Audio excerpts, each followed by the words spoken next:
من لێرە باز لە دەوڵەتە کوردایەتیەکە ناکەم، باز لە دەوڵەتی ئیسلامی ئەەکەم کە ئەم سێ ڕوکنەشی هەیە کە خەڵک و خاک و دەسەڵاتی سیاسیەتی. خەڵکەکەی لە ئومەتی ئیسلام پێوترە ئومەت. ئومەتی مسلمان یەکەم ئومەت بریتە لە ئیماندارانی مێژوو. بۆی خەڵکی وا نەزانێت کە ئێماڵین ئومەت مەبەستمانەوە وڵا جێی عەرەبی لە نابێت و یا تورک و فارسی جێگای لە نابێت. خوای گەورە فەرمێ ئین هذه ئومەتکم ئومەتە واحیدە وأنا ربکم فاعبدون. ئەمە ئومەتەکەتانە یەک ئومەتە و منیش پەروەردگارم دەیسا بمپەرستن، من پەروەردگارتانم دەیسا بمپەرستن. هەروەها ئەفەرمێ وأن هذه ئومەتکم ئومەتە واحیدە وأنا ربکم فاتقون. ئەمە ئومەتەکەتانە یەک ئومەتە و منیش پەروەردگارتانم دەیسا هەر لە من بترسن. ئەم ئومەتەی ئێمەش کە لە ڕیزی ئومەتانی ترا ئومەتی هەموو نێرراوانی خوای گەورەیە. بۆیە ئێمە لە قورئانەکە باوەڕمان بۆ پێغەمبەر عەزیزانە هێناوە کە پێش لەدایکبوونی ئومەتی محەممەد عەلەیهی سەڵات وەسەلام هاتوون. بە ئومەتی خۆشمانیان نەزانین درێژکراوەی ئەو ئومەتە عەقائیدیە خاوەن وەحیین کە لە سەیدنا ئادەمەوە هاتوو. هەر لە سەیدنا ئادەمەوە عەلەیهی سەلام تا محەممەد المستەفا عەلەیهی سەڵات وەسەلام پێغەمبەرانی خوا و شوێنکەوتوانیان لە هەر کات و شوێن و نەوەیەکی مرۆڤایەتیا بوو بن هەر بە یەک ئومەت هەژمارەکرێن.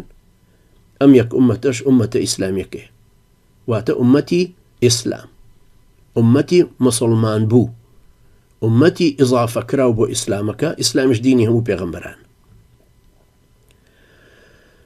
ئەمە ئەو تاکە ئومەتەیە کە مسلمان خۆی لە ڕیزیانە حسابەکە.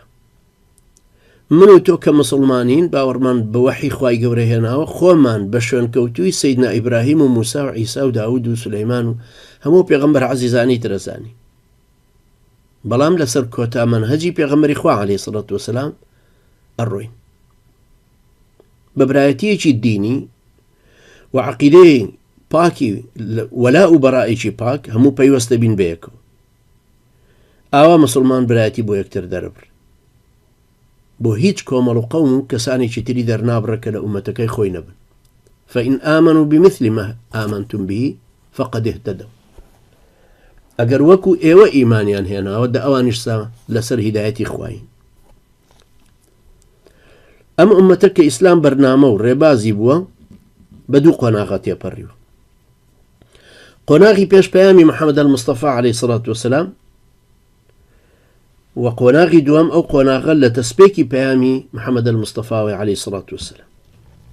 پێش پێغەمبەری خوا عەلەیهی سەڵات وەسەلام پەیامی ئیسلام لە چوارچێوەی ناوچەیەک و قەومێکە دەرەکەوت، چکە نێرراوانی پێشوو هەریەکەیان بۆ قەومێکە نێرران یان بۆ ناوچەیەک و تەنها ئەو قەوم و دانیشتوانی ئەو جێیان بانکێشتی ئیسلامەتیەکەیان ئەکرد. هەروەکو کە خوای پەروەردگار چیرۆکی زۆریانمان لە قورئانە بۆ ئەژێڕێتەوە، هەر لە سەیدنا نوحەوە بۆ سەیدنا هود بۆ سەیدنا شوعایب بۆ سەیدنا صالح عەلەیهیم السەلام هەر یەکەیان ئەیان فەرموو قال يا قوم. لە سەیدنا عیسا شەو عەلەیهی سەلام ئەجێڕێتەوە کە ئیش فەرمووی بوعثت لخراف بني إسرائيل الضالة. ئەفەرمە بە پێغەمبەرێتی نێرراوم بۆ مەڕە گومڕاکانی جوولەکە، مەڕە گومڕاکانی بەنو ئیسرائیل.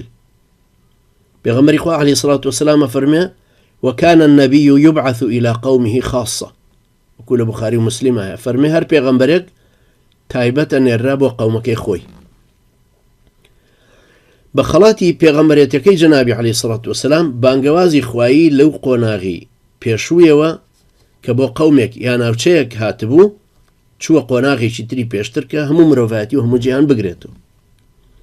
بۆیە ئیتر بانگهێشتەکە لە یا قەوم گۆڕا بە یا ئەیوهە الناس یان یا ئەیوهە الئینسان و هەموو مرۆڤایەتی بەرپرسێتی وەڵامدانەوەی پەیامی پێغەمبەری خوایان عەلەیهی سەڵات وەسەلام کەوتە سەر.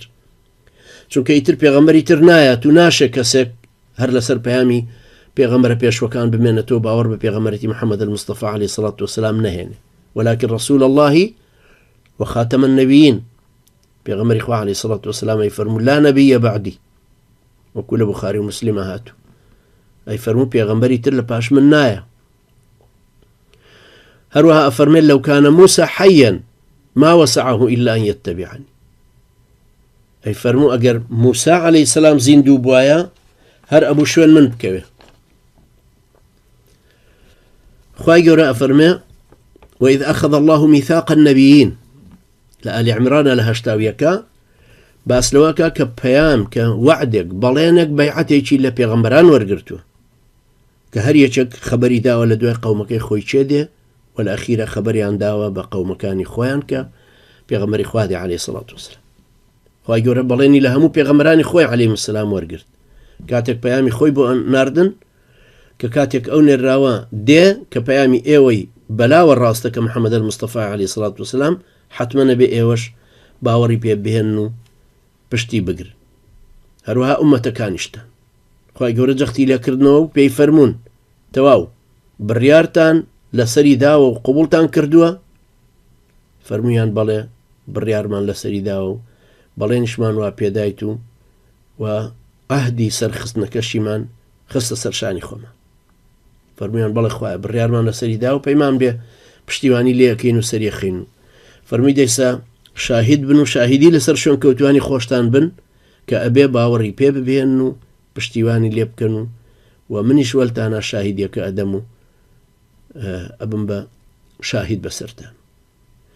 بەم بڕیار و شاهیدیدان و بەڵێنی پشتیوانی لێکردنە هەر هەموو گەلانی مرۆڤایەتی بە هەموو جیاوازیەکی ڕنگ و زمان و ئینتیمایانەوە ڕەش و سپیان لە ئاسیا بنیا لە ئەفریقا لە ئەمریکا ئەوروپا بوو بنیا لە هەر شوێنێکی تری دنیا هەموو ئومەتی یەک نێرراوی خوای گەورە ئەبن و فەرزە لە سەریان بەدەم بانگەوازەکەیەوە بێن و دینەکەی وەربگرن و اقتیدای پێ بکەن.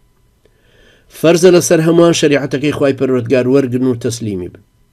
ئەگەر ئەم گەلانە دینەکەیان قبول کرد ئەوە هەموو ئەبنە یەک ئومەت.